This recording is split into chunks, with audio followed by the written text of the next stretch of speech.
Olá, tudo bem? Você confere a partir de agora mais um Universiência, um programa que é fruto da parceria entre TVs e instituições públicas de ensino superior nordestinas. Aqui a gente conhece as produções científicas que têm transformado a realidade de muita gente. Veja agora as pesquisas que vamos acompanhar hoje. Brasil e Estados Unidos pesquisam juntos como o desmatamento e o povoamento das cidades estão relacionados à proliferação do coronavírus. Crianças com atraso motor, quando estimuladas dentro de casa, na presença dos familiares, podem ter o desenvolvimento acelerado. A constatação é de uma pesquisa realizada pela Universidade Federal do Ceará. E ainda, deficientes visuais vão poder ter acesso à beleza dos azulejos das fachadas dos casarões do Centro Histórico de São Luís do Maranhão. Isso e muito mais você confere agora no Universiência.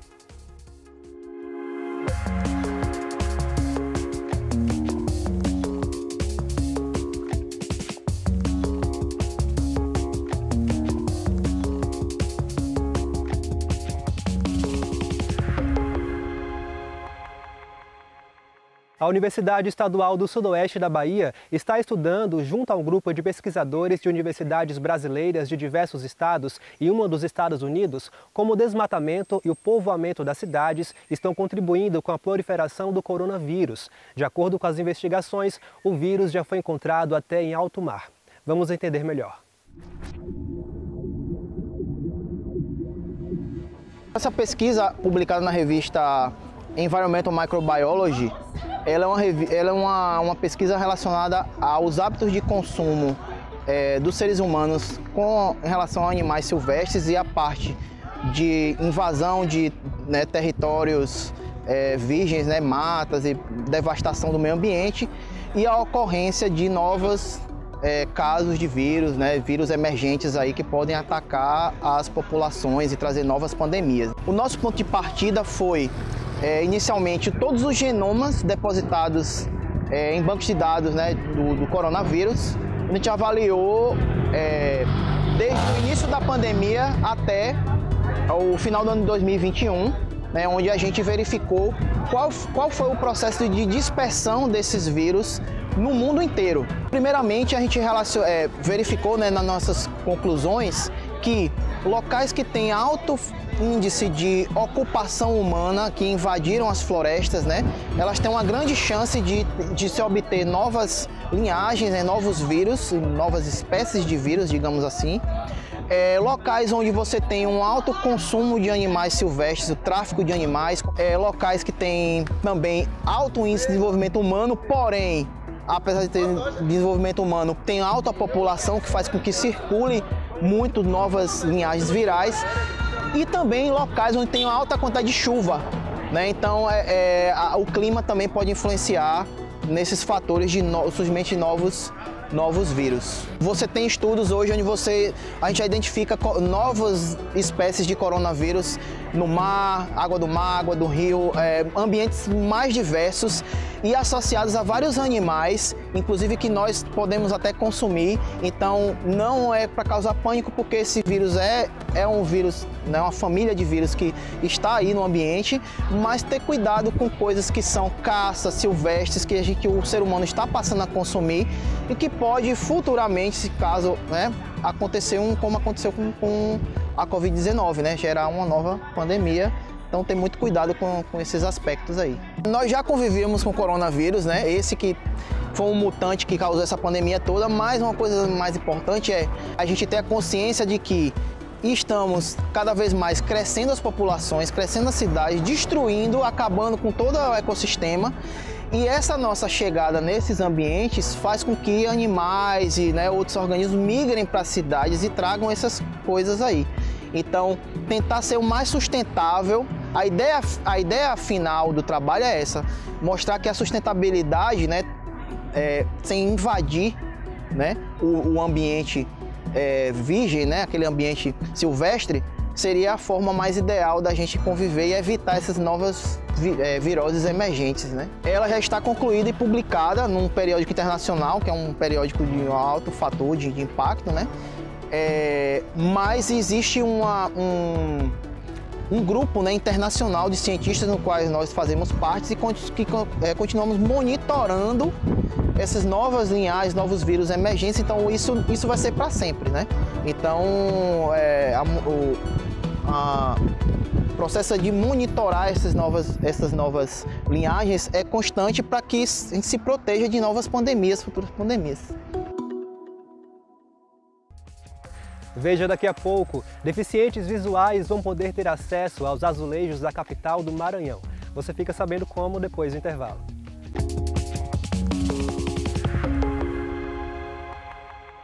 Um estudo desenvolvido por pesquisadores da Universidade Federal do Ceará mostrou que mudanças simples nos cuidados com bebês de 0 a 2 anos podem trazer repercussões positivas para o desenvolvimento motor das crianças.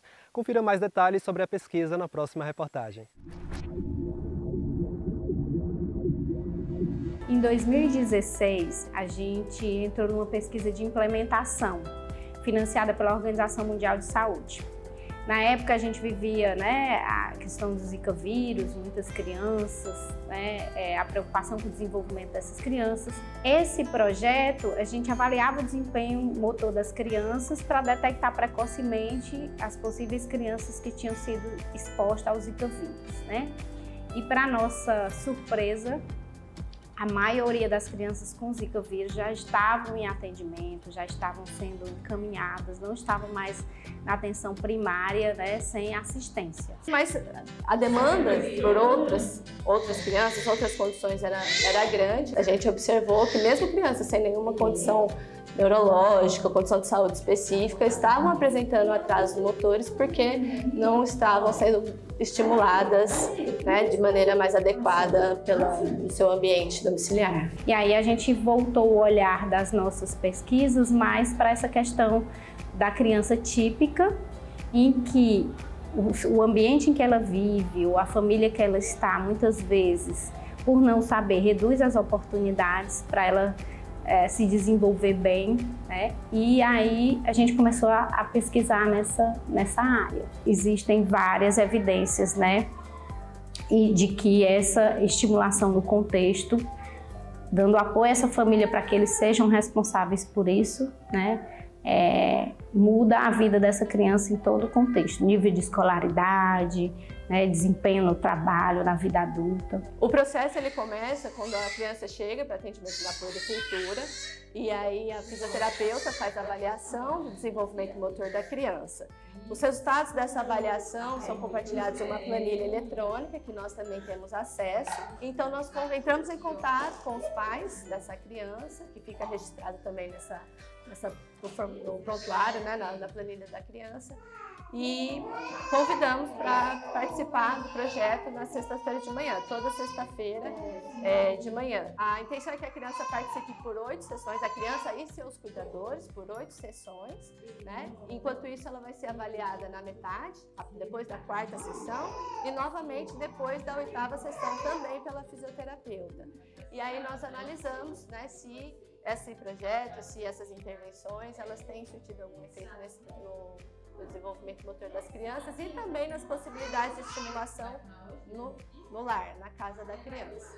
Ela vivia num braço, né, assim, ela não era muito desenvolvida, eu aprendi muita coisa aqui. Elas me ensinaram a ficar com ela mais no chão, brincar com ela, conversar, falar palavrinhas para ela começar já, uma coisa que eu não fazia muito, né? A intervenção parental é um tipo de intervenção precoce onde a família ela entra como principal responsável pelo desenvolvimento daquela criança. A gente prescreve o chão, prescreve um parquinho, né? Prescreve a casa da avó. Tem mães que o chão não é possível, é uma barreira. E ela agora, como é que eu vou colocar no chão se não tem um piso? Né? A gente diz, mas não tem avó, tem alguém perto, algum vizinho que você dê essa oportunidade de vivenciar, né? De tirar essa criança do berço, tirar da rede e colocar no chão. Então é mais ou menos essa proposta da intervenção parental. Também não precisa comprar brinquedo caro. É revista, é papel, é água, é areia, né? É grama, é chão. Então esses são os recursos que a gente orienta, né? Para que essas mães possam dar oportunidade. Mães, pais, avós, irmãos, né? Antes, até os nossos pais mesmo não sabem nada disso, tanto quando eu chego lá em casa, elas falam assim, menina, pra que isso? Isso é frescura, mas não é. porque a criança ela consegue desenvolver muito mais rápido quando a gente estimula ela, né? Que no futuro ela possa não ter nenhuma dificuldade. O que a gente concluiu na puericultura, né? Nesse segmento do desempenho motor? Primeiro, uma das barreiras é a questão da adesão das famílias, né? A criança não é neuroatípica, a criança não tem nenhum problema, por que eu tenho que estar acompanhando o desenvolvimento, né? A gente sabe que o dia a dia de toda mãe é muito difícil, ter outros filhos, tem outras atividades. E as crianças que chegavam na puericultura só aos 8, 9 meses, a gente via que tinha um desempenho motor menor, né? Os marcos elas vão acompanhar, elas vão andar, elas não vão ser, né, crianças neuroatípicas. Mas lá na frente as repercussões, né, no desenvolvimento, na aprendizagem, pode sofrer interferência. E as crianças que eram acompanhadas desde o começo, a gente via esse desenvolvimento, né, maior, esse desempenho motor maior. E se um dia a gente fizer um segmento, pudesse fazer o segmento dessas crianças, a gente iria poder comprovar, né, que a intervenção precoce, a intervenção parental, onde essa criança, essa família é orientada a estimular essa criança no ambiente domiciliar e não dentro do posto de saúde, ela vai ter repercussões muito positivas no desenvolvimento.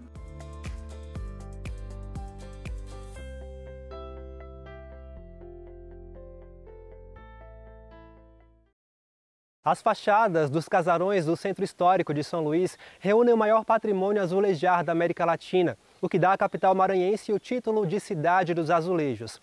Cada uma dessas peças, a maioria vinda de Portugal, além de trazer belos desenhos, carrega diversas mensagens, símbolos e significados. Mas a acessibilidade a essas informações é restrita para pessoas com deficiências visuais. Uma pesquisa do Instituto Federal do Maranhão propõe a utilização do design inclusivo para tornar esses elementos culturais mais acessíveis.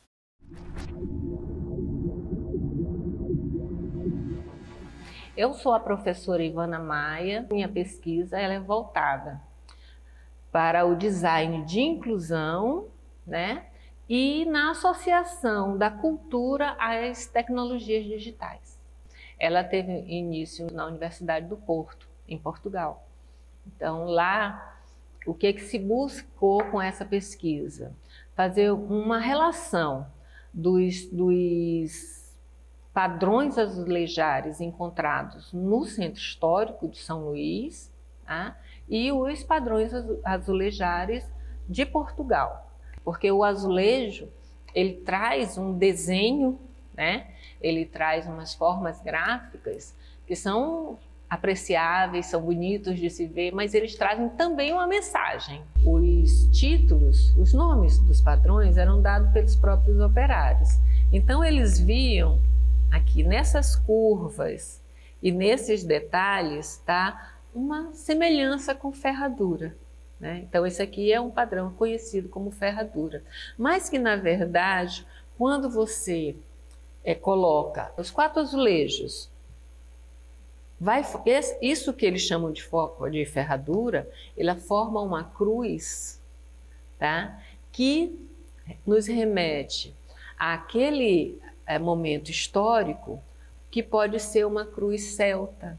Quando se começa a explorar, né, esses desenhos, esses padrões, nós percebemos que as pessoas que fazem uso de todos os sentidos, eles têm uma experiência completa na apreciação desses elementos culturais, o que é negado às pessoas que não têm visão, né? Daí a nossa intenção de transformar esses azulejos em gráficos táteis, né, que possibilitam a pessoa com deficiência visual explorar tatilmente os desenhos, né? O grafismo dos azulejos.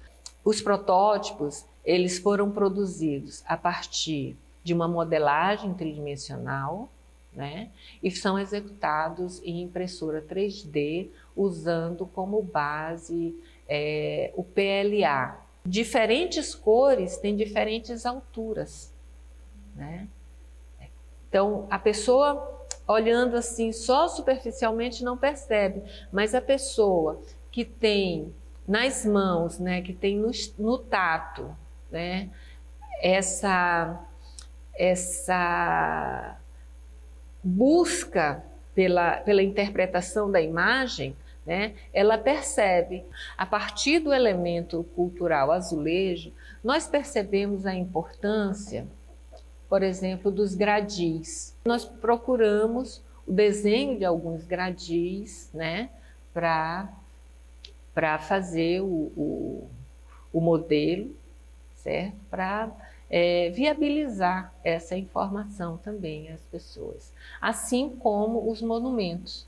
Daí essa pesquisa, uma pesquisa ela nunca termina, né? Ela nunca é concluída.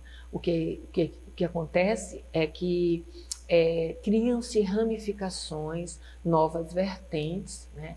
Vem da origem a pesquisa do Samuel Silva no mestrado em design da UFMA, a pesquisa do José Ricardo no mestrado em design da UFMA também. A minha pesquisa ela aplica os conceitos ergonômicos para a interpretação dos gráficos táteis dos azulejos, estudando como que são esses padrões, levando em consideração a linguagem iconográfica e iconológica, como que eles podem ser lidos numa linguagem gráfica aplicada e como que eu posso facilitar que esses padrões sejam melhor interpretados. A busca, né, para fazer essa pesquisa é justamente criar uma experiência em aplicativos de realidade aumentada. A partir mesmo da própria câmera do celular, o turista ou a pessoa vai ter acesso a colocar ele em cima do azulejo e a partir daí vão aparecer dados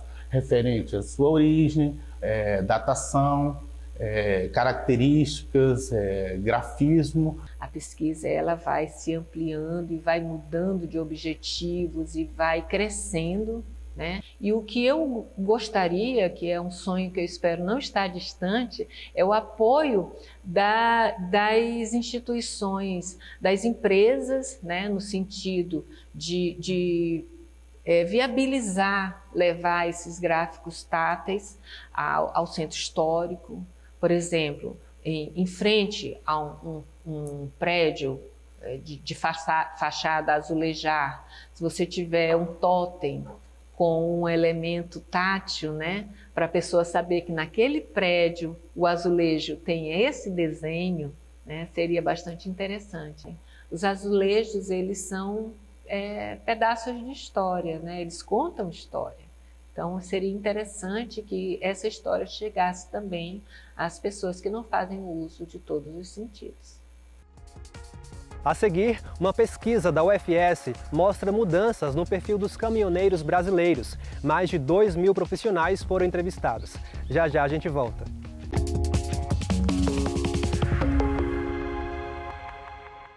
O perfil do caminhoneiro sofreu mudanças significativas nas últimas décadas no Brasil, desde o aumento do uso da tecnologia à precarização do trabalho nas estradas. É o que revela um estudo realizado por pesquisadores do Laboratório de Sexualidade, Saúde e Desenvolvimento do Departamento de Psicologia da Universidade Federal de Sergipe.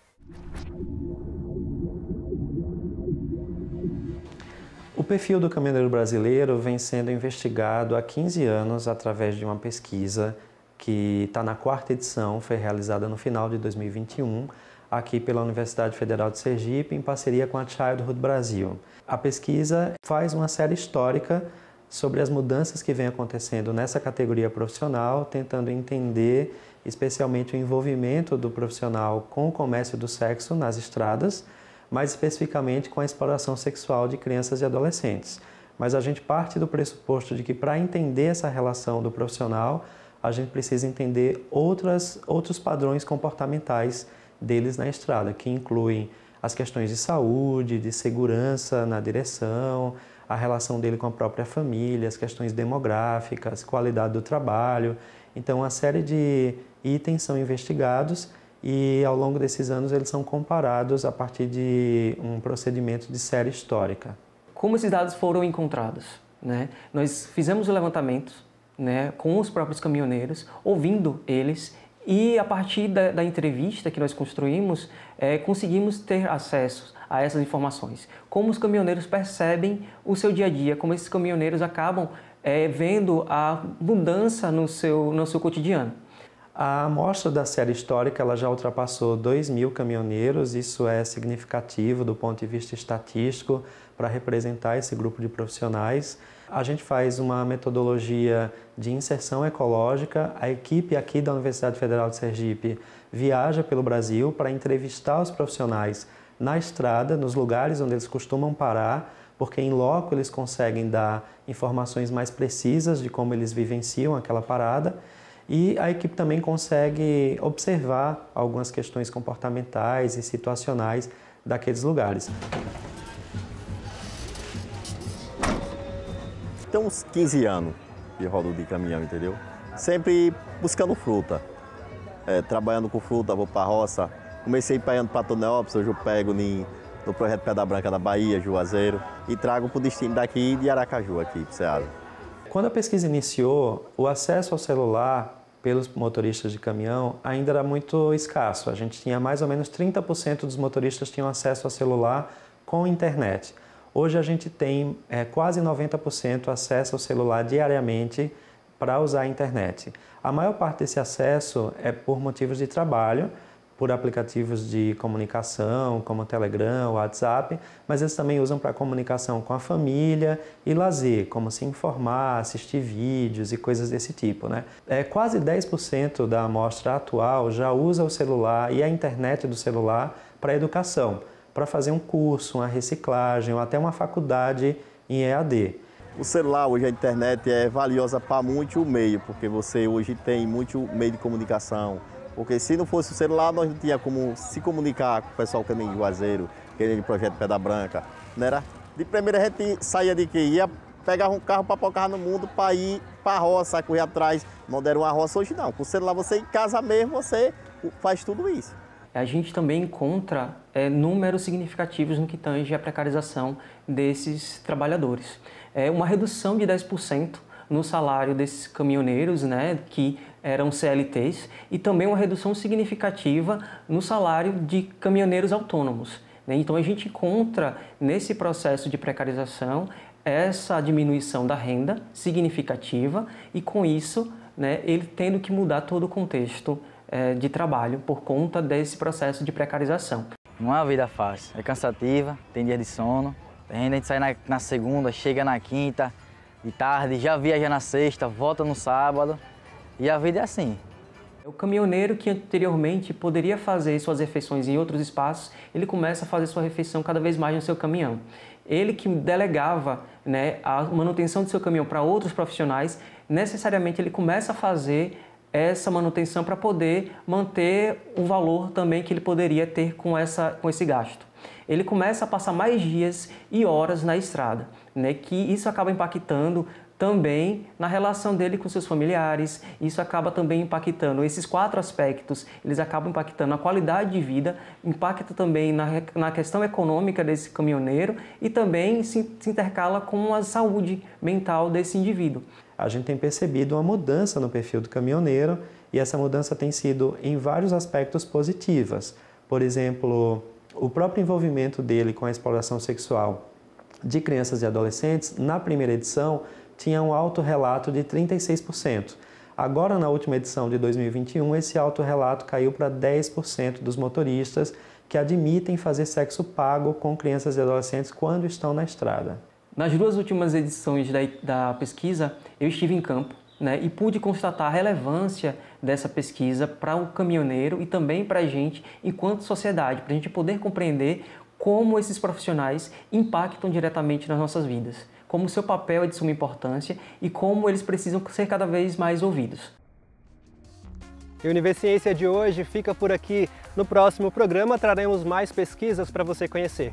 E já sabe, se você tem uma dúvida ou sugestão, envie para o nosso e-mail universiencia@uesb.edu.br que a gente explica por aqui em um outro programa. Tchau, tchau e até lá!